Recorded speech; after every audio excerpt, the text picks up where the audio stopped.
Le patron plugin. L'intention derrière le patron plugin, qu'on le voit aujourd'hui, c'est surtout pour parler d'injection de dépendance. En fait, l'injection de dépendance, c'est bien beau. On a inversé, en fait, quand on a parlé avec la notion du DIP, donc le principe solide du Dependency Inversion Principle, c'est qu'on se crée justement des interfaces. On se crée des interfaces qui représentent des contrats, qui représentent des éléments que on s'attend d'utiliser. Mais c'est une coquille vide. C'est juste une définition, une spec, une entente qu'on a entre deux parties. Ça nous prend des choses réelles, des choses qui fonctionnent.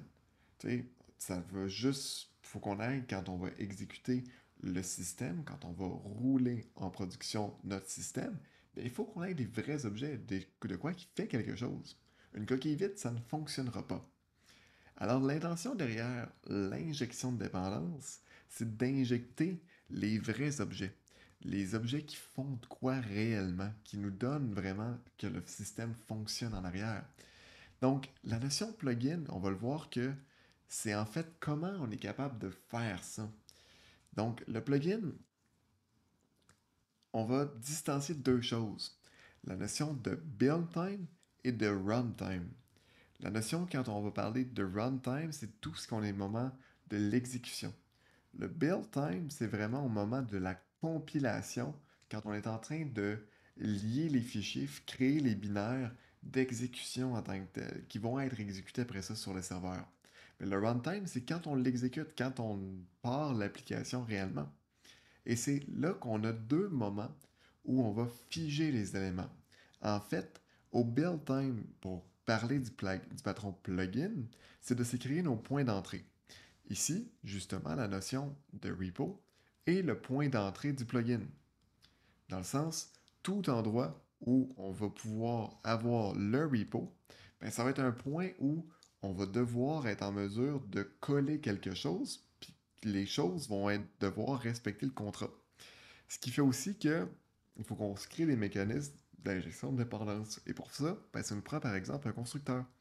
Un constructeur qui nous permet de prendre justement ce contrat-là de notre service pour être en mesure, après ça, lui, de l'assigner à ses variables, à son attribut, à ses membres de son objet, pour pouvoir, dans toute sa vie utile, l'utiliser.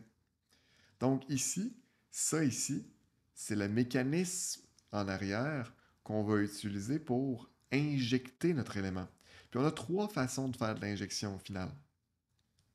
Trois façons d'injecter des éléments, des versions concrètes lors de justement l'exécution de notre système. Le premier qu'on vient de voir, justement, c'est la notion de constructeur. Le constructeur, quand on crée un objet, c'est une façon de justement injecter une version d'exécution de runtime, donc l'exécution réelle ici, là, qui est la version par exemple en mémoire, eh bien on peut l'utiliser au constructeur. Quand on construit un objet, on peut lui passer la bonne version. On peut aussi le faire avec la notion des méthodes.